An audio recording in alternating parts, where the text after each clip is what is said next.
세상이 보여지기 시작하다. 첫 번째 질문은 보니까 나보다 들떨어진 아이가 한 명도 없는 거예요. 대학교에 나보다 공부를 못하거나 나보다 머리가 나쁜 애는 한 명도 없는 거예요. 근데 저 영특한 아이들이 왜 저렇게 살까? 저러다가 감옥에 가고 짱돌에 맞아가지고 백골단한테 맞아서 머리통이 30발씩 깨지고 왜 저 영특한 친구들이 저러다가 인생이 다 작살날 수도 있는데 왜 저런 삶을 살까? 그래서 일단 들여놔라도 좀 봐야겠다 싶어서 처음으로 혼자 몰래 태백산맥을 읽었습니다. 읽다가 우리 아버지가 걸리면 죽을까 봐 정말 몰래 읽었습니다. 그리고 나서 황석영의 장길산을 읽었죠. 그리고 제 삶이 바뀌기 시작을 했고, 그리고 그때부터 이제 근현대사를 읽기 시작을, 역사 공부를 전 전부 다 혼자 했습니다. 혼자 하고, 그리고 나니까 종교학자들이 하는 이야기도 좀 들리기 시작을 하더라고요. 타종교를 좀 객관적으로 바라볼 수 있으면 좋겠다. 그러면서 대학교 3학년이 되고 나서 그런 책들을 읽고 선생님들의 말씀이 드디어 조금씩 이해가 되기 시작을 하면서 제가 마음의 문을 열기 시작을 했더니 악한 영들이 제 마음 안으로 순식간에 밀고 들어와서 제가 정말 아마 가장 빠른 속도로 작용화되고 가장 빠른 속도로 종교다원주의가 되고 이게 극과 극은 통하는 것 같더라고요. 제가 그래서 완전히 또 이쪽으로 가게 되고 그 이야기를 또 교회에 와서 또 잘난 척하면서 떠들기 시작을 했고, 저는 이제 부평에 있는 그 부평 사공단에 있는 대우자동차 옆 동네에서 살았는데 우리 교회가 다 청년들이 대학생들이 없었고 다 공돌이 공순이들이 주로였었고요. 네, 그러면서 이제 목사님한테 대들고 애들 선동하고 그러면서 이제 제가 성가대 주일을 했는데 주일 예배 때 목사님 설교하실 때 엎어져 잤습니다. 그 앞에서. 맨날 돈 내라는 얘기만 하고 말 같지 않은 얘기를 하시고 그래가지고 우리 목사님이 아마 저를 죽이고 싶으셨을 거예요. 그리고 너무 자가지고 이제 폐회성해야 되는데 계속 코 골고 자고 있어가지고 목사님이 쟤 좀 깨워라 막 이러시기도 하고, 그 모든 꼴을 제 여자친구였던 우리 집사람이 다 봤습니다. 그래서 저 친구가 많이 울었죠. 그렇게 하다가 제가 27, 군대 가기 직전에 가장 극단적으로 하나님을 버린 지 2, 3년이 됐고, 교회는 목사님한테 저항하기 위해서 다녔고, 그러면서도 한 번도 안 빠지고 교회는 갔고, 근데 하나님은 안 믿었고, 그다음에 이미 나는 종교다원주의가 됐고, 막스주의를 수용한 지 오래됐고, 그런 상태에서 이제 막스가 말했던 것처럼 민중의 아편처럼 돼간 종교들을 견디기가 어려웠는데 하여튼 여자친구 때문에 갔습니다. 그때. 그러다가 지금은 제가 제일 경멸하는 것 대상 중에 하나이지만 그때 이제 온누리교회 경배와 찬양에서 수련회를 하는데 제가 찬양팀 리더여가지고 우리 목사님이 다녀오라고 그래가지고 거기 갔더니 온통 전국에서 예수 잘 믿는 청년들이 다 모여 있더라고요. 근데 제가 설교도 귀 안 들어오고 기도하는 꼴은 아주 이거는 광란의 도가니고 그거를 뒤에서 이제 계속 조롱하면서 아니 어떻게 20대 젊은 놈들이 이 짓거리들을 하고 앉아있나 이런 생각으로 있다가 제가 그 자리에서 하나님을 만났습니다. 그래서 제가 회심을 했고, 그리고 나서 이제 군대를 갔다가 이제 신학교로 돌아올 수 있는 마음이 생겼고, 제가 이제 그 종교학과를 가기 전에 하나님께 서운한 게 있었는데 이런 상태도 안 하면 또 벌 받을 것 같아서 또 쫄아가지고 목사님께 제가 서운했는데 신학교 안 가도 되지요 목사님 이랬더니 우리 목사님이 평생 저한테 하나도 도움이 되시지 않았던 분인데 그날은 성령이 임하셨는지 뭐라고 말씀하셨냐면, 야, 그 평양감사도 자기 싫으면 못하는 일인데 누가 너를 강제로 떠밀어가지고 신학교를 보내겠느냐. 근데 만약에 하나님이 정말 너를 선택하셨으면은 나중에 때가 됐을 때 네 가슴에 불이 일어날 텐데 그때는 또 아무도 네가 신학교 가겠다라는 거를 못 말릴 거다. 자유함으로 대학에 가라. 제가 대학에 갔고 정말 나중에 그 가슴에 불이 내려오더라고요. 그래서 이제 대학 졸업하고 이제 서울신학대학교 신학과에 갔습니다. 네. 그리고 이제 좋은 선생님을 만났고 저는 이제 어릴 때부터 역사를 매우 좋아해서 신학대학교 외에 다른 과를 생각해 본 적이 한 번도 없었기 때문에, 그러나 이제 만약에 나에게 기회가 주어져서 일반 대학을 가게 된다면 사학과를 가거나 철학과를 가거나 영문학과를 가고 싶다. 저는 완전 찐으로 문과생이었기 때문에요. 저는 물리학이나 화학을 하나도 이해를 못합니다. 수학은 아주 못했고요. 그래서 사학을 너무 좋아했기 때문에 내가 만약에 혹시라도 나중에 이제 신학을 공부하게 되면 나는 아마 자연스럽게 교회사를 하게 될 거다라는 생각을 했습니다.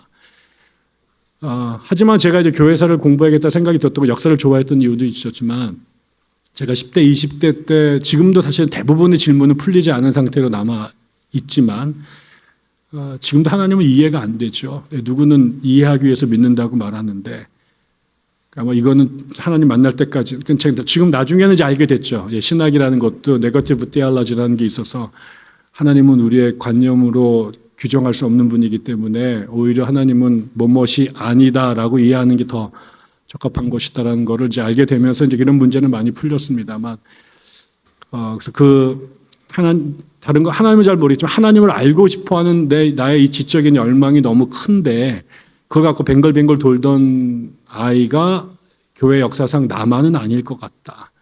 다른 친구들도 같은 고민을 했을 텐데 그 친구들은 어떻게 이 문제들을 극복해 나갔을까?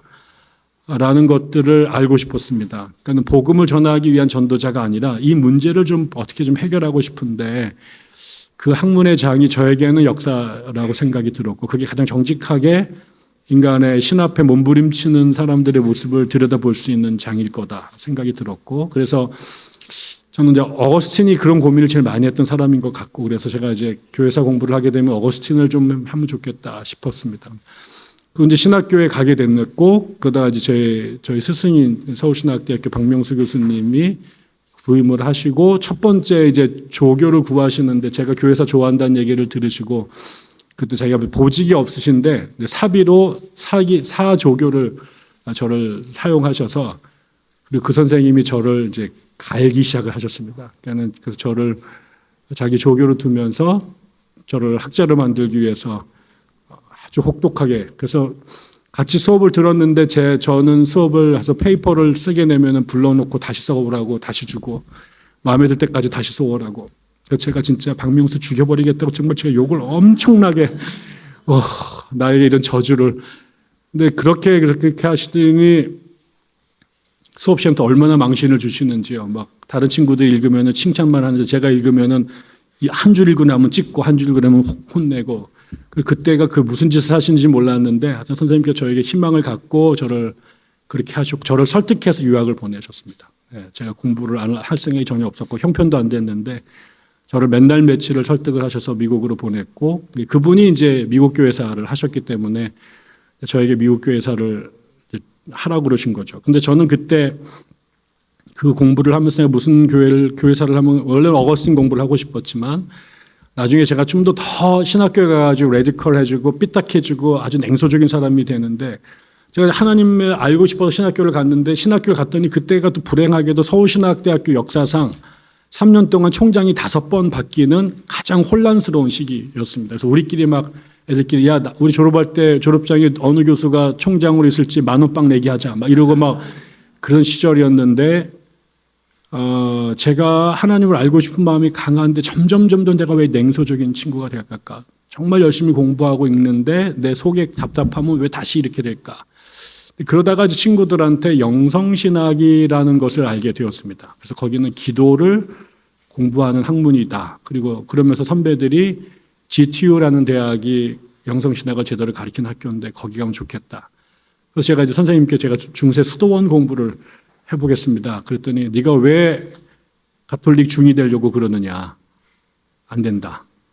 그러면서 개신교 안에도 비슷하게 영적으로 탁월한 인물이 있고 그런 전통이 있는데 그게 조나단 에드워즈라는 사람이다. 그 사람 연구하려면은 예일 대학에 가야 된다. 예일에 가라. 그래서 저는 그 속으로 GTU를 가고 싶어가지고 몰래 어플라이를 했는데 다른 학교 다 떨어지고 두 학교 예일과 GTU가 같은 날 어드미션이 왔고 모든 사람이 반대. GTU는 들어본 적도 없고 이름도 이름보다 GTU가 뭐냐 이게. 그래서 제가 이제 등살에 밀려가지고 예일 대학에 갔죠. 예일 대학에 갔는데 궁극적으로는 좋은 공부를 했지만 어떤 제가 그러는 와중에 이게 저는 웨슬리안으로 자랐는데 이 사람은 이제 리폼드 퓨리탄이었고 이 남의 집 아저씨 공부하는 느낌이 계속 들었습니다. 그러고 있을 때 아주 우연하게 우리 선생님께서 이제 알바를 하라고 책을 한 권 주셨는데 그게 이제 미국 오순절 운동에 대한 역사책이었습니다. 근데 저는 사실 제가 그 미국으로 공부하러 가게 되고 이 수도원 운동을 공부하게 됐던 아주 중요한 이유 중에 하나는 한국 교회가 제가 우리 교회를 통해서 그냥 서울신학대학을 통해 경험했던 개신교 은사주의 영성이라는 게 과도할 정도로 천박하다. 한국 교회가 이렇게 역사의식도 없고 사회주의 관심도 없고 저렇게 대학생들이 작살이 나가는데 아무도 관심도 갖지 않고 여전히 이승만 시절을 그 황금기로 그리워하고 군사독재에 침묵하고 방조하고 교회 성장에 이러는 것들이 저에게는 이제 대학생활 내내 너무 괴로웠는데 왜 이 지경이 됐을까라고 봤을 때 저는 그 당시 지금은 제가 틀렸다고 생각하지만 그 범죄의 상당한 이유가 여의도순복음과 조윤기 목사에게 있다고 생각이 들었어요. 맨날 랄랄랄라 거리고 뭐 이러는 게 그게 도대체 이게 용납이 안 돼가지고 이거를 극복하기 위한 보다 고상한 스피리추얼리티가 있을 거다. 그게 저는 이제 중세 수도원으로 찾았던 거죠. 근데 이제 갑자기 선생님께서 이제 알바하라고 준 책을 읽다 보니까 이제 미국 오순절 운동의 역사책인데 이게 일단 성결교하고 역사로 연결되어 있는 우리의 사춘이고 그런데 제가 아는 오순절 운동의 역사가 한국의 오순절 운동하고 상당히 다르더라고요.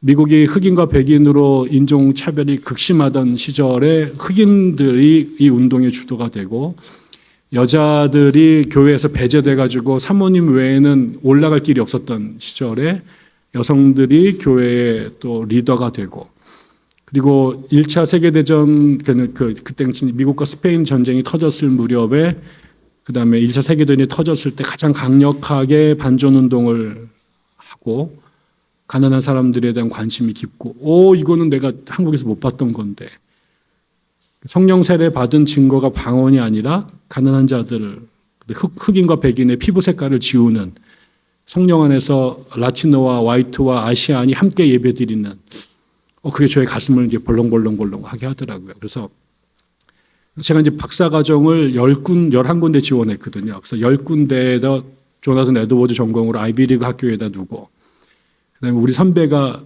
제가 그때 읽었던 그 책의 저자가 도널드 데이튼이라는 분인데 두루 대학교에서 지금 가르치고 있다. 그래서 혹시라도 안전빵으로 두루를 넣어라. 근데 하나님께서 역사하셔서 10개의 대학을 다 떨어뜨리게 하고 두루만 되게 하셨던 거죠. 그래서 제가 이제 돌아갈 길이 없었는데 그때 마침 제가 선생님께 배우고 싶다라는 생각이 들어 두루에 갔습니다. 그래서 갔고 그 선생님이 저랑 똑같이 미국의 성결교회 목사의 아들로 태어나서 우리 아버지는 목사는 아니었지만 성결교회에서 태어나서 아버지가 에즈베리 신학교 최초의 성서학 PhD를 받은 교수였습니다.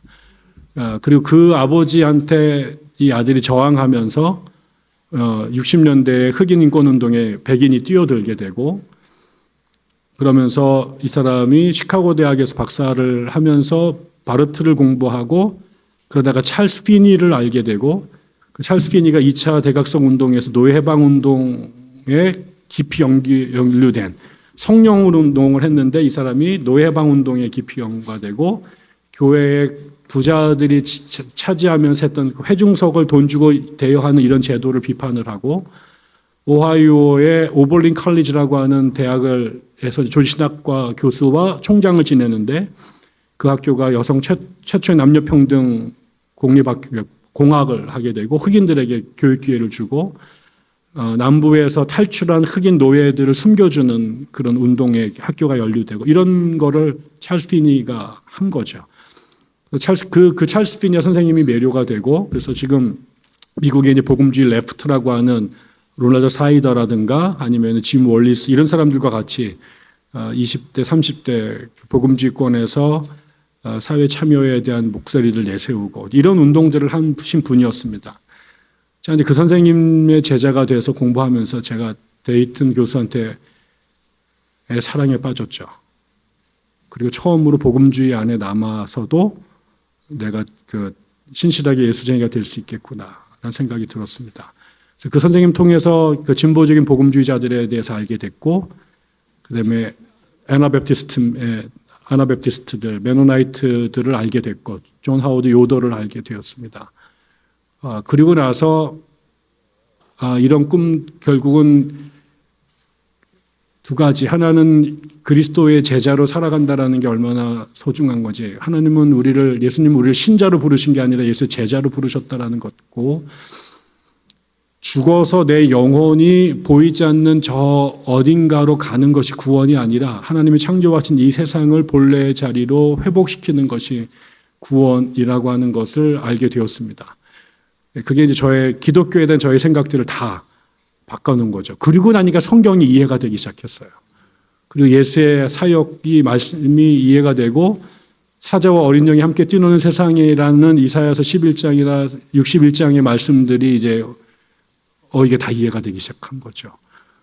기독교는 세상을 떠난 저쪽에 있는 영혼이 아니라 예수의 인카네이션이라든가 하나님의 창조라고 하는 것이 이 세상 자체를 수긍한 것이고, 이 세상이 무너진 것을 다시 본래 회복하는 것이 하나님의 역사이고, 그게 교회의 존재 이유고, 그러고 나니까 교회와 국가의 문제, 교회와 사회의 문제, 영혼과 육신의 문제, 이런 것들이 이해가 되기 시작을 했습니다.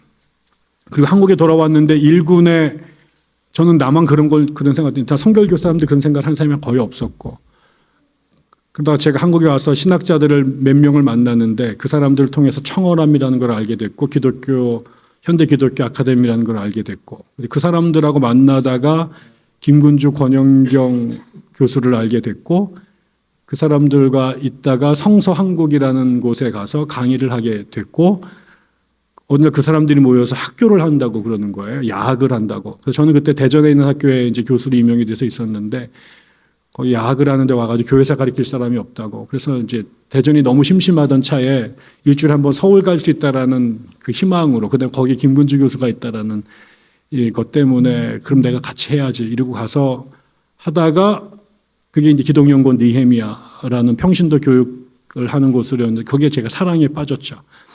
제가 이제 불륜이 된 겁니다, 제가. 그러면서 이제 10년 차가 됐을 때 학교에 사표를 내고 비인가 신학교회로 갔습니다. 그때 또 제가 8년 동안 대전에서 학교에 있는 동안, 학교에 10년이 있었고 2년 차 됐을 때 교회를 개척하게 되어서 그 개척교회를 8년을 했는데, 다시는 목회 안 하겠다고 하고 올라오자마자 몇 사람이 꾀임에 넘어가서 지금 있는 백향나무 교회를 다시 개척하게 됐고, 이제 올해로 이제 니헤미야와 백향나무의 이제 9년 차가 되었습니다. 그러고 있던 어느 해 새로 입학한 학생 한 명이 저를 찾아오셨는데, 이제 저보다 연배가 많으신 의사 선생님이셨습니다. 이분이 IBF 출신의 이제 의사이셨는데, 이분이 니헤미야 와가지고 한 학기 공부를 하고 나서 저를 찾아오셔가지고, 목사님, 저기 니헤미야에 우리 슬로건이 있습니다. 하나님 나라의 구현과 한국 기독교의 재구성. 이게 니헤미야의 캐치프레이즈입니다.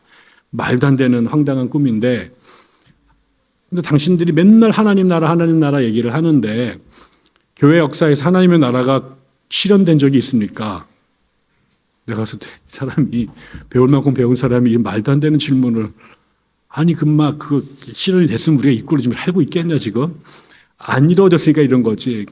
근데 그래서 선생님, 제가 하나님 나라는 안 이루어진 것 같고요. 부분적으로는 이루어졌겠지만 전체적으로는 안 이루어졌겠죠. 그러나 하나님의 나라를 이 땅에 이루기 위해서 몸부림친 사람들은 수도 없이 많이 있습니다. 저보고 그 책을 써달라는 거예요. 돈을 줄 테니까. 학생인데 저한테 연구비를 줄 테니까 제발 그런 책을 하나만 써달라는 거예요. 그래서 내가 바빠 죽을 것 같은데 내가 지금 그런 책을 언제 쓸 수 있겠느냐. 근데 당기가 정말 당신이 말만 했던 그런 이야기가 교회에서 어떻게 왔는지를 좀 사람들한테 보여주시면 좋겠다. 그래서 자기가 연구비를 대겠다. 그래서 제가 이제 돈을 준다니까 눈이 번쩍 띄어가지고 그럼 제가 한번 써보겠습니다. 근데 그러고 나서 이제 착수금을 받았어요. 전체 돈의 3분의 1을. 잘 썼죠. 그런데 어영부영하다 1년이 지나고 제가 3년 안에 쓰기로 했거든요. 3년 안에 쓰기로 해서 1년에 이제 얼마씩 주겠다고 했는데 1년을 한 푼 다 받아먹고 한 줄도 못 썼습니다. 그리고 그러니까 갑자기 어느 순간에 내가 양심의 가책이 있지. 근데 이거 돈만 받아먹으면 안 되고 뭐 어떻게 쓸까? 도무지 제가 도 시간이 안 나서 이제 다른 걸 해야 되는 상황이었었거든요. 그래서 그러다가 이제 저희 성결교회하고 제가 거의 관계가 좀 없습니다. 지금 느헤미야 오고 난 다음부터 교단에서는 거의 나간 사람 취급을 하고 있는데 근데 어느 갑자기 그 성결교회에 활천이라는 잡지가 있는데 거기에서 이제 그 사장이 되신 분이 이제 저를 아끼시는 어른이 한 분 계셨는데 저보고 이제 그 편집장한테 전화 걸어가지고 아무거나 좋으니까 1년 연재를 하도록 이제 해라 이래가지고 그분이 이제 저를 붙들고 늘어지기 시작을 한 겁니다. 제가 처음에 이제 말 같지 않은 소리 하지만 한 달에 한 번씩 내가 옛날에 한번 써봤는데 그 얼마 사람을 죽이는 줄은 아느냐. 나는 그렇게 할 수가 없다. 그랬다가 또 이제 연락이 왔는데 그때 번뜩 이렇게 한 달에 한 꼭지씩 쓰면 내가 어차피 강제로 12개를 쓰잖아요. 그러면 책을 쓸 수 있지 않을까 싶어서 그럼 이렇게 안 하면 내가 못 쓰겠다 싶어서 그럼 제가 쓰고 싶은 거 쓰면 좀 됩니까? 그러니까 그렇게 하면 또 된대요. 제가 이런 비슷한 제목으로 내서 내가 교회사에서 내가 편애하는 사람이 있습니다. 다른 사람들은 안 좋아할 수 있는데 제가 읽다가 가슴에 이렇게 울리는 사람들이 있었는데 그 사람들이 뭐 많이 있지만 그중에 12명을 뽑아서 제가 소개를 한번 해보겠습니다. 그래서 짧게 이제 글을 이제 썼습니다. 그것도 얼마나 한 달이 빨리 돌아오는지. 처음에는 그래 좋은 전기 하나를 잘 읽고 그걸 요약해가지고 쓰면 되겠지 뭐 이랬는데 전기가 없는 사람들이 너무 많은 거예요.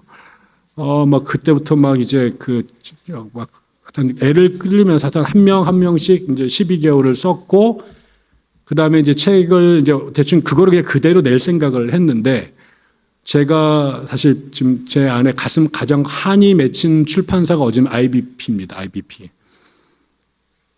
그놈들이 맨날 나보고 교수님 원고 있으면 주십시오 이래놓고 원고 보내면 다 리젝을 시켰습니다.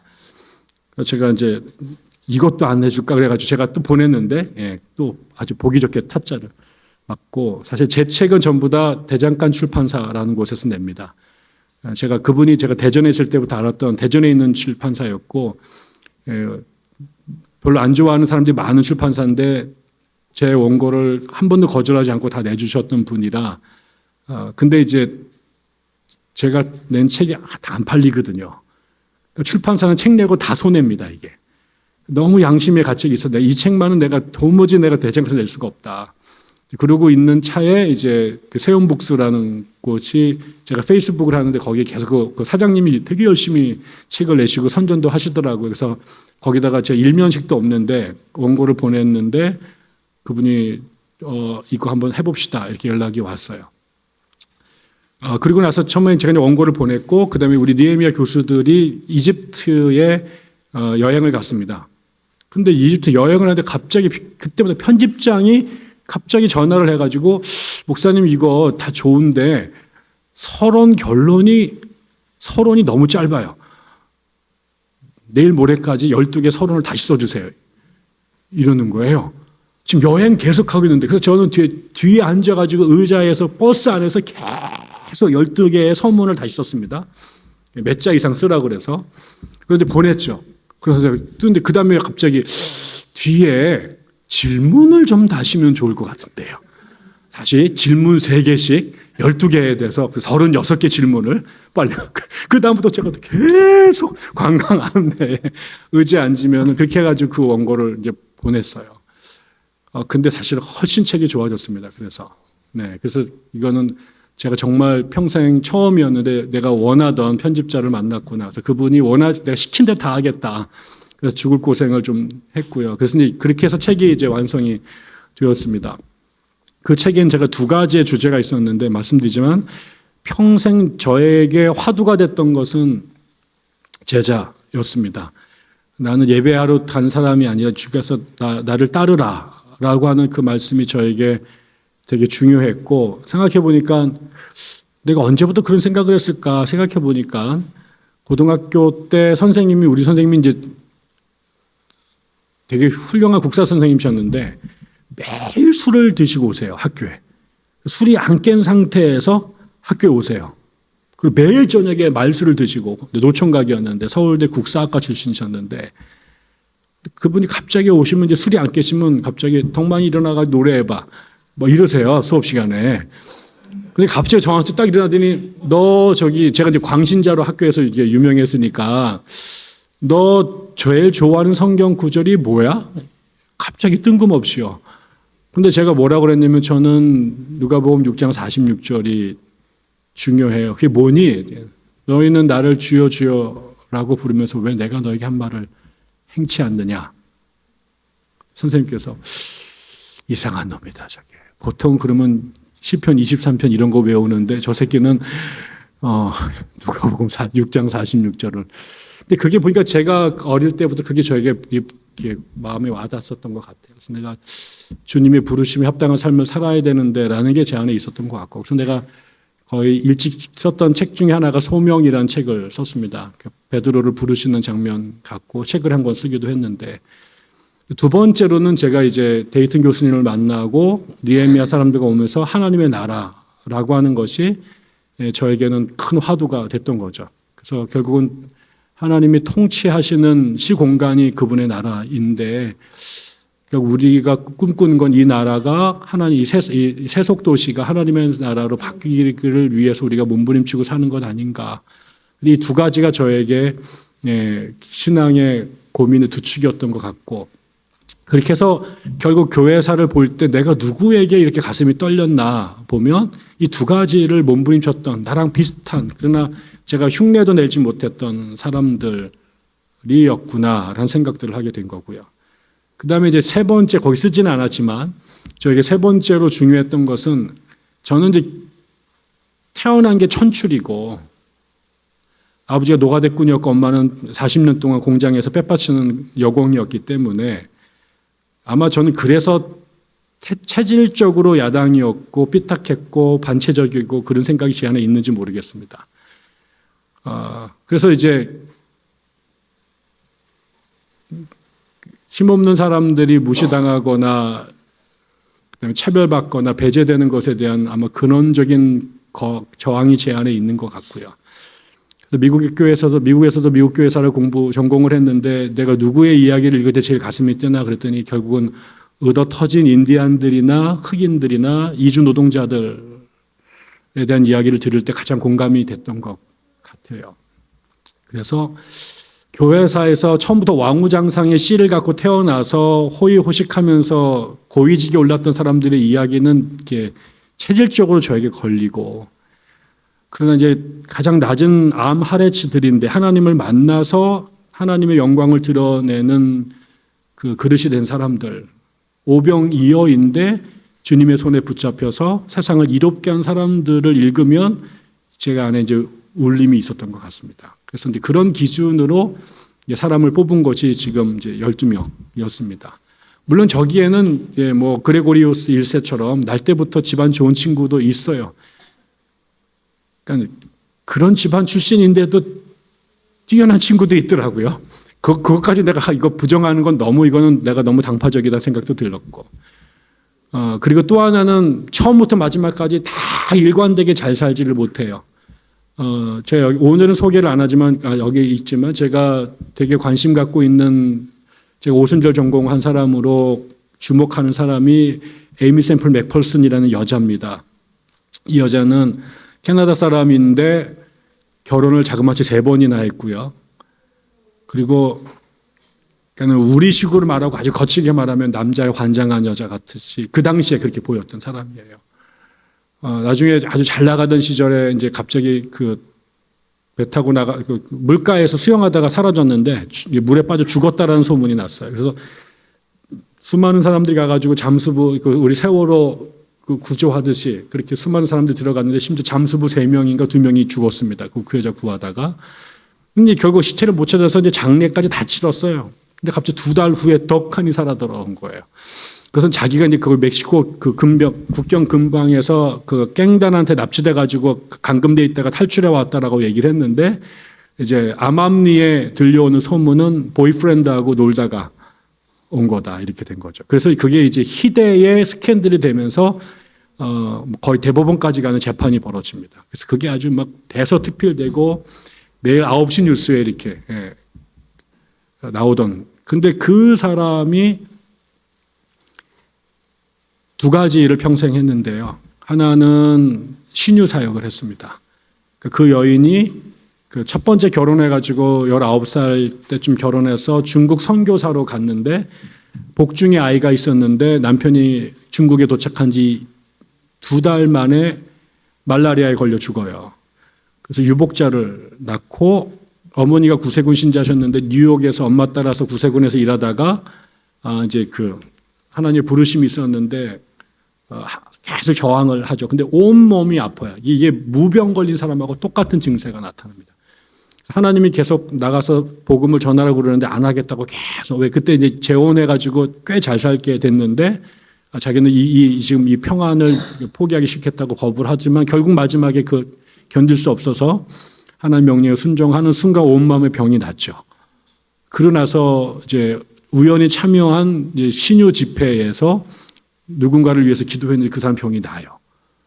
그러고 나서 이제 이 사람이 자동차를 하나 사서 엄마와 자기 딸아이를 거기다 싣고 미국을 남과 북으로 왔다 갔다 하고 나중에는 동해에서 서로 횡단을 하면서 신유 집회를 하는데 집회 때마다 목발 수십 개가 이제 벌어지고 사람들이 일어나는 일들이 벌어지면서 아주 난리가 납니다. 난리가 나고. 그리고 21년도에 LA에 도착을 해서 결과적으로는 엔젤루스 템플이라고 하는 그 당시 미국의 제일 큰 교회, 5,000석이 들어가는 교회를 짓습니다. 그리고 거의 신유 집회를 통해서 어마어마한 사람들이 났죠.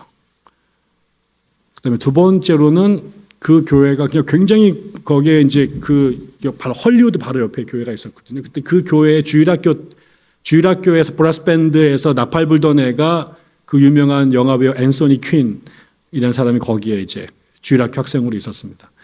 근데 이 여인의 설교가 헐리우드 영화보다 더 재밌어요. 이 사람은 이 천재인데 1920년대에 주일 저녁 예배 때 오토바이를 타고 무대에 올라옵니다. 경찰 복장을 하고. 그래가지고 이제 막 돌다가 이제 stop coming down to the hell. 자기가 지난주에 차 몰다가 교통법규에 걸렸었거든요. 스피드 하다가.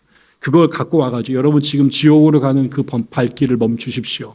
이 설교를 하기 위해서 오토바이를 타고 들어오는 그거를 1920년대 초반에 합니다. 그래서 그 LA적인 사람들이 그 여자 저녁 예배 설교를 들으려고 구름대 같이 몰려들고 5,000석이 가득 차고 막 오페라를 만들고요. 오라토리오 작곡을 하고 그런 여자였는데 하나 그렇게 신유를 하고 그때가 이제 대공황이 터집니다. 멕시코의 난민들이 엄청나게 쏟아져 들어왔는데 그 여인이 자기네 교회에서 여성들을 동원해가지고 이 빈민 구제 사역을 합니다. 그 장난이 아닙니다. 나중에 계속 발전이 되는데 그래서 LA시에서 사회복지 활동을 하기 위해서는 반드시 이 교회랑 컨설팅을 자문을 얻을 정도로 그리고 그 사람들을 위해서 너무나 많은 에너지를 쏟았다가 우리로 따지면 여의도 순복음교회 같은 교회였는데 그 교회가 파산이 됩니다. 돈을 너무 많이 빈민 구제에 써가지고요. 근데 그런데가 나중에 이 사람이 최초로 International Church of Foursquare Gospel이라고 하는 교단을 세웁니다. 전 세계 여성이 세워서 글로벌한 교단을 만든 최초의 여자이고요. 지금도 우리나라에 전 세계 130개 나라에 그런 교회가 있었고 여기 출신으로 유명한 사람이 잭 헤이포드라는 목사가 있고 그다음에 그 유명한 갈보리 채플의 척 스미스 그다음에 우리 80년대에 되게 유명했던 제자입니까 썼던 후안 카를로스 오르테즈 이게 다 그 여자 교회 출신들이죠. 근데 그 자매가 그런 교단을 세우고 집회를 하다가 44년도인가 죽어요. 오레곤에 어디에 집회를 갔다가 다음날 집회를 또 하기로 해서 설교하기로 됐는데 안 와가지고 보니까 호텔에서 죽었는데 수면제 과다 복용으로 죽었습니다. 그러니까 이 여자의 제가 주목하는 이유는 우리식으로 보면은요 스캔들 천지고요. 그래서 막 욕도 무지무지 많이 먹었습니다. 이혼 껄피도문하고 남자랑 미롤 여행 가다가 또 막 그런 사고 나고 매일 그냥 우리로 말하면 그냥 가심지에 계속 표지 모델로 나오는 그런 삶이었는데 그러니까 사람들이 어떻게 저런 사람이 목사하느냐 이렇게 욕도 많이 하고. 그런데 그 여인은 평생 동안 사람 살리는 일들을 했어요. 그게 자기 삶은 엉망이고 자기 가족도 엄마하고도 원수되고 딸하고도 원수되고 자기의 초창기 창립 멤버들하고도 원수가 되고. 그런데 결과적으로는 그 사람을 통해서 병 나은 사람들이 수도 없이 많았고 그 사람 교회를 통해서 기아에서 벗어났던 사람들이 또 수도 없이 많았거든요. 그래서 제가 여기에다가 그 여인에 대하여 제가 논문도 2편 정도 그 사람에 대해 썼는데 그야말로 그 운디드 힐러라고 하는 헨리 나우엔이 쓴 상처받은 치유자가 이 여자 아니었을까. 그래서 제가 그 여자를 보면서 저의 편견이 좀 바뀌었습니다. 목사들은 다 순결하고 알파 오메가가 다 순전한 도덕적으로나 지적으로 영적으로나 제가 조윤기 목사의 파리 나비 부인 이런 거 나왔을 때 뭐 이런 개 같은 새끼가 있어 막 이러고 막 욕을 막 하고 저런 것들이 목사를 하지 막 이렇게 생각을 많이 했었고 많은 분들이 하나님 그런 사람들이 목사하면 돼요. 정광훈이가 목사하면 돼요. 막 이런 얘기들 이제 하고 저는 사실 다 그 비판적인 생각을 하고 있지만 하나님이 우리가 순전하기 때문에 그런 사람만 골라서 쓴 게 아니라 정말 진흙 벌레만도 못한 것들인데 그 벌레만도 못한 것들이 하나님의 손에 붙들리니까 그 막대 먹은 것들이 사람을 살리기는데 도구로 쓰이기도 하는구나. 그래서 나는 걔네들 쓰면 안 돼 라고 생각을 내가 했다가 동방이 너는 뭐 얼마나 다른데. 그러니까 우리가 이 세상에서 가장 탁월하고 순전하기 때문에 선택받아서 쓴 게 아니라 오병이어고 깨진 질그릇이고 상한 갈대인데 그리고 찌그러진 몽당 연필인데 주님의 손에 붙잡히니까 그리고 거기에 자기를 드리니까 그런 것으로도 하나님께서 세상을 구원하시는구나. 그래서 제가 저 사람을 소개하는 논문을 학교에 발표하기도 하고 또 제가 썼던 책에도 실었더니 막 왜 이런 여자를 썼냐고 또 나한테 막 온 사람도 있었어요. 그래서 너하고 얘랑 뭐가 다른데 네가 얼마나 다른데 너는 완전해가지고 주께서 쓰신 줄 알아? 이런 여자는 그래도 사람이나 살렸지 넌 뭘 했는데 뭐 이제 이런 얘기도 제가 가끔 하고 그래서 하여튼 저의 생각을 지금도 고민이 다 해결된 건 아닙니다만 그래서 그런 분들을 소개하고 싶었습니다. 그러니까 나랑 별로 다르지 않은데 아니 어쩌면 나보다 더 부족할 수도 있는데 아까 좀 다시 말하자면 오병이어로 자신을 하나님 앞에 부끄러움으로 들렸는데 하나님의 손에 들리자 이 땅에 당신의 세상을 만드는데 쓰였던 사람들을 좀 소개하고 싶었습니다. 그래서 이 책에 나온 사람들 대부분은 다 흠결이 있습니다. 그리고 우리랑 출신 성분이 별로 다르지 않습니다. 제가 이제 한 사람만 더 소개를 이제 하고 이제 몇 개를 마치고 그런 사람들 대표적인 사람이 누구냐면 제가 저에게는 롤모델 같은 인간인데 그게 이제 바돌로뮤 데 라스카사스라는 사람입니다. 바돌로뮤 데 라스카사스. 발음하기도 아주 어려운 사람인데요. 이 사람은 스페인 사람이고요. 법학과 신학을 공부하고 1492년에 콜럼버스가 라틴 아메리카의 섬, 지금 쿠바가 있는 그쪽에 히스패니올라 섬을 발견하게 되고 그야말로 이제 신대륙을 발견하게 되면서 이제 대항해 시대가 열리잖아요. 그리고 그 지역을 이제 스페인과 포르투갈이 나누어서 세상을 양분했는데 그때 이제 그 라틴 아메리카 대부분은 이제 스페인의 통치하에 들어가죠. 그 소위 말하는 이제 그 꽁퀘스토레스라고 하는 이 스페인이 라틴 아메리카를 정복해가지고 거기에 있는 뭐 금과 은을 뜯어오고 거기를 식민지화하는 그 정복자들이 막 밀려 들어갑니다.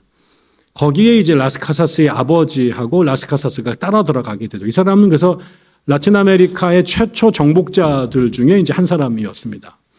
이 사람은 이미 이제 그 신학을 공부한 이제 사제였는데요. 이 사람은 그래서 사제였지만 그 당시에 간 사람들 눈에 이 라티노들, 원주민들 이런 사람이 아니었습니다.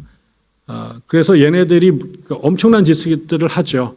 이제 거기 가서 이제 처음에 발견했던 원래 이제 이 콜럼버스가 이 배를 타고 대서양을 건넌 이유는 지팡구라든가 아니면은 뭐 그 엘콘도로 뭐 이런처럼 소위 말하는 이제 그 금과 은이 쏟아져 나오는 보물섬을 찾아 떠난 거였습니다.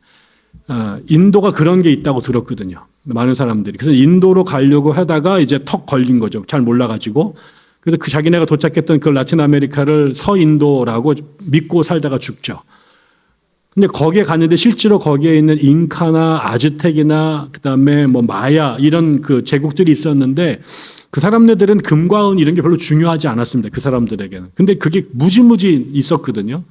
근데 그거를 이제 알고 그 소문이 나자 이제 그 스페인에서 막 사람이 떼거지로 밀려 들어오기 시작했고 특별히 그 시대에 중요했던 게 은입니다. 은이 중요했는데 왜 은이 중요하냐면 중국이 그때까지만 해도 중국과 인도가 유럽보다 뭐 압도적으로 잘 살았습니다. 그리고 이제 중국은 전 세계 제일 큰 시장 중에 하나였는데 중국이 은본위제였습니다. 은화를 썼거든요. 그러니까 중국은 만성적으로 은이 부족합니다. 그래서 중국의 수입품 중에 제일 중요한 게 은이었고 그래서 우리나라도 일본도 중국이 은을 수출을 했습니다. 근데 이 라틴 아메리카에서 은광이 발전이 되죠. 특별히 이제 우리가 볼리비아의 오로스인가 거기에 뭐 어마어마하게 큰 은광이 있었는데 이게 이제 돈이 되니까 막 서로 그걸 개발하려고 난리를 쳤고 이제 그러면서 거기에 있는 원주민들을 노동자로 삼고 또 거기에 더 나가서 유럽 애들이 가져온 전염병이 이제 라틴 아메리카에 옮겨지면서 걔네가 면역이 없었기 때문에 수천만 명이 죽습니다. 수천만 명이.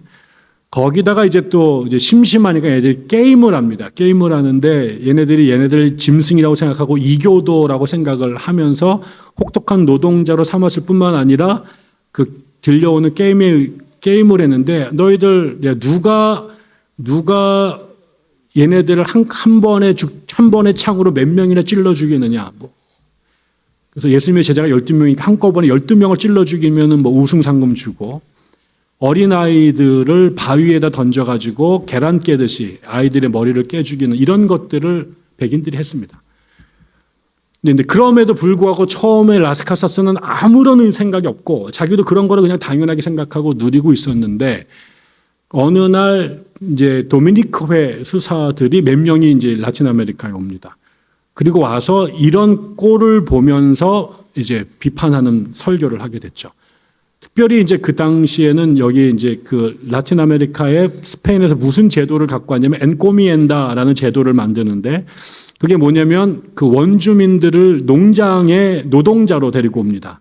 그래서 얘네들을 개종을 목적으로 얘들을 보호한다라는 명분으로 얘네들을 노예로 부려먹는 겁니다. 그러니까 무임금 노동자로 이제 그 노예 삼아서 실제로는 뭐 보호하고 뭐 교화시킨다는 목적으로 이제 걔네들을 이렇게 학대했던 거죠. 이런 것에 대하여 그 도미니크 수도의 수사들이 통렬하게 비판을 해요. 근데 그 이야기를 들었던 그 라스카사스가 이 말도 안 되는 현지 사정도 모르는 놈들이 와가지고 이런 소리를 한다고 해서 아주 경멸하고 극렬하게 비판을 하죠. 근데 그러던 어느 날 이 사람이 이제 설교를 하려고 성경을 읽는데 카톨릭의 성경은 우리 개신교 성경하고 조금 다릅니다. 우리는 외경이라고 말하는 성경이 카톨릭에는 제2정경이라는 이름으로 이제 포함이 되어 있어요. 그 중에 집회서라는 책이 있습니다. 그 집회서에서 인간을 노예로 삼는 것에 대하여 아주 준엄하게 비판하는 구절이 있습니다. 개신교 성경에는 안 들어 있습니다. 그러니까 이제 이런 것들을 봐서 개신교인들이 갖고 있는 오해가 하나 깨져야 될 게 카톨릭에 있는 그 제2정경이라는 책이 우리는 외경이라고 이제 부르는데 그게 앞에 있는 책들을 하고 비해서 영적으로나 신학적으로 질이 떨어지기 때문에 밀려난 책들이 사실은 아닙니다. 그건 또 복잡한 문제지만 아무튼 그래서 라스카사스는 그 집회서를 읽고 큰 깨달음을 얻게 되고 그래서 자기가 경멸했던 그 도미니크 수사를 따라다니면서 이제 노예제도 문제에 대하여 비판적인 목소리를 내기 시작을 합니다. 근데 이제 자기가 여기서 아무리 노력을 해도 얘네들은 지금 이제 식민지고 스페인 본국에서 헌법이 안 바뀌면 여기서 아무리 뭘 해도 이게 안 된다는 걸 깨닫게 되면서 그때부터 이 사람이 수십 차례에 걸쳐서 대서양을 건너 스페인을 갑니다. 그 당시에 대서양을 건넌다는 얘기는요, 건널 때마다 목숨을 거는 거예요. 돌아온다는 보장이 없었거든요. 그래서 이 사람이 나중에 황제들을 만나서 황제들을 설득을 하고 나중에는 그 당시에 제일 탁월했던 그 스페인의 신학자가 이 원주민들은 인간이 아니다. 걔들 영혼이 없다. 이런 책을 써가지고 걔네들 점령하는 걸 정당화시키는 책들을 썼는데 그놈하고 국제적인 논쟁도 벌입니다. 이러면서 이 사람이 그 법을 바꿉니다. 스페인의 법을 바꾸고 그리고 이제 그다음에 그 황제의 특사로 라틴 아메리카 자기 고향으로 돌아와서 이제 이런 이 법으로 그 흑인 제도를 먼저 노예 제도를 없애고 평등한 세상을 만드는 그런 제도를 실행하려고 하는데 또 여기 있을 때는 저게 법이 안 바뀌니까 무슨 말을 할 수가 없었고 그래서 가서 법을 바꾸고 왔는데 이 법이 여기에 있는 식민지의 농장주들에 의해서 거부당하고 법이 집행이 안 됩니다. 그리고 이 라스카사스가 계속 이 문제를 건드리고 황제 왔다 갔다 그리고 법 만들고 그러니까 완전히 꼴배기 싫은 놈으로 매국노로 완전히 규정이 돼가지고 끊임없이 살해 위협을 당하기도 되게 되죠. 결국 이제 그런 와정, 그 삶을 끊임없이 평생 30 몇 년, 40 몇 년을 그렇게 싸우다가 결국은 이제 스페인에서 죽어요. 이 사람은 죽을 때까지 스페인에서 최대 매국노로 낙인 찍힙니다. 자기네가 지금 가서 자기 부의 원천이 되는 식민지 개발을 했는데 그걸 축복은 못 해줄 망정 가가지고 계속 꼰대 노릇을 하면서 그 잘못됐다 폐지해라 그리고 막 우리를 따지고 국회 쫓아다니고 청와대 쫓아다니고 민원 넣고 맨날 피켓 시위하고 이 짓을 평생 한 겁니다. 그래서 이 사람이 정말 살아있을 때는 소수의 이 사람을 지지하는 사람도 있었지만 대다수의 스페인 사람들에게 얘는 우리나라로 따지면 이완용 같은 존재로 낙인이 찍혀요. 그러나 세월이 지나고 나서 라틴 아메리카의 원주민들에게는 자기를 식민지를 삼았던 백인들 가운데 유일하게 자기들을 위해서 평생 자신의 목숨을 걸고 투쟁했던 유일한 사람으로 기억이 되죠. 그래서 라틴 아메리카의 해방신학이라는 게 1960년도에 출현하잖아요.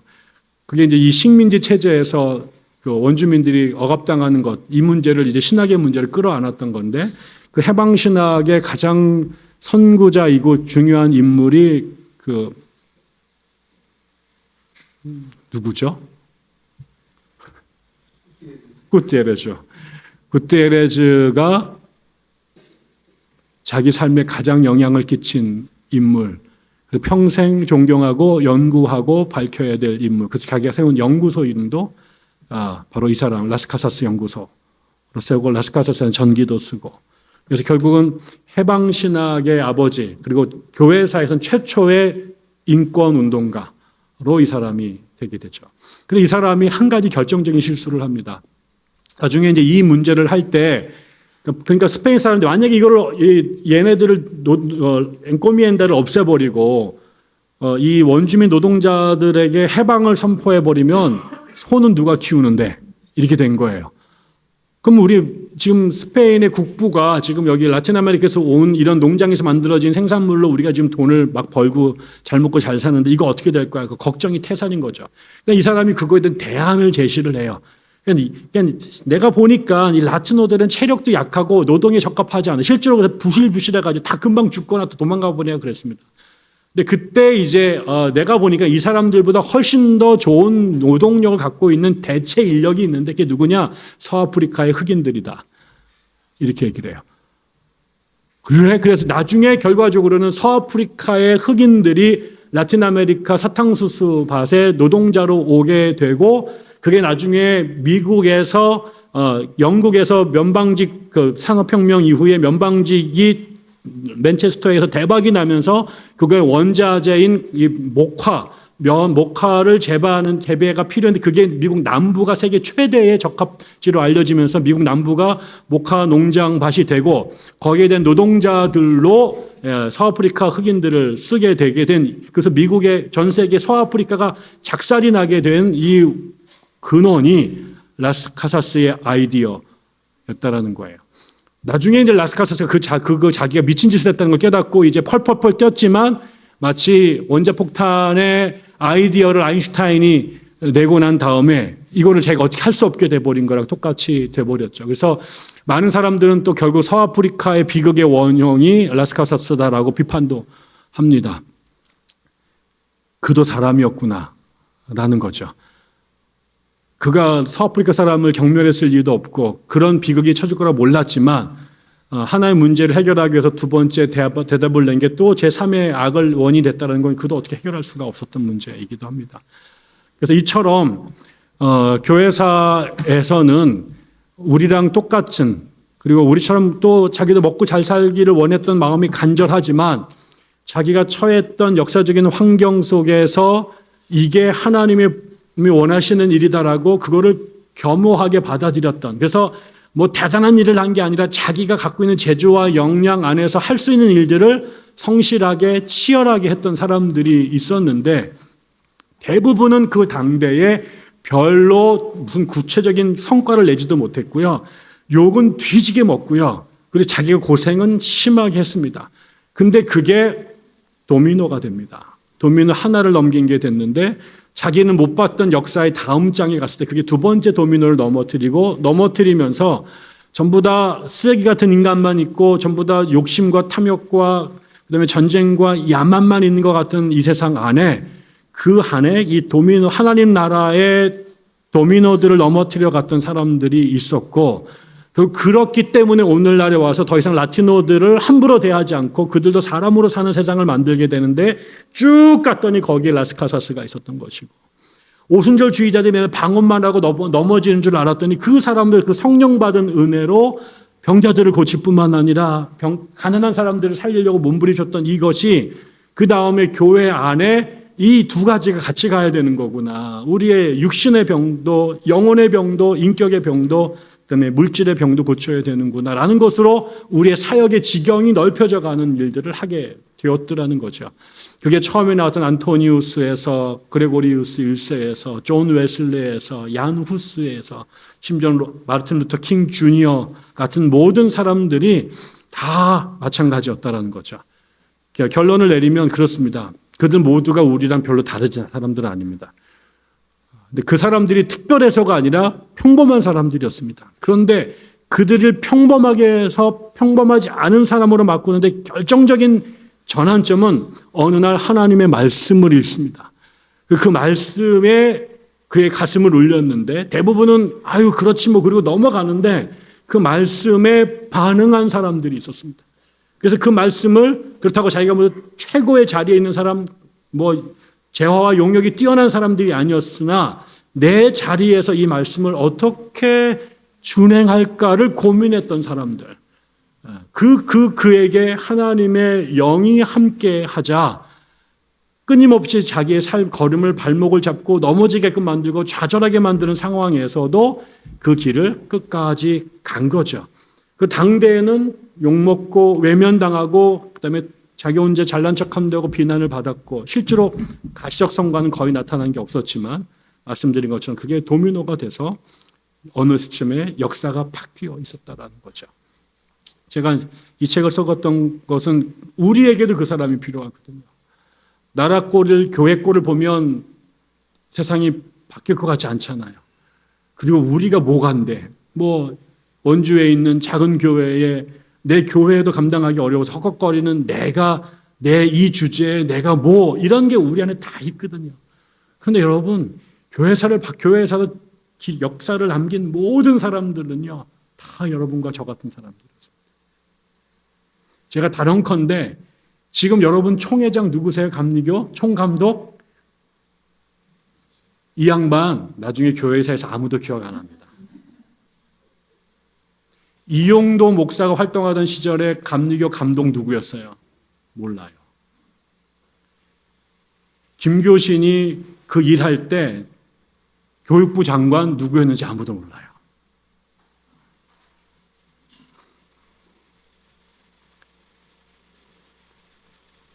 전경호 교수가 글 썼을 때 그때 감신 총장이 누구였는지 몰라요. 희한해요.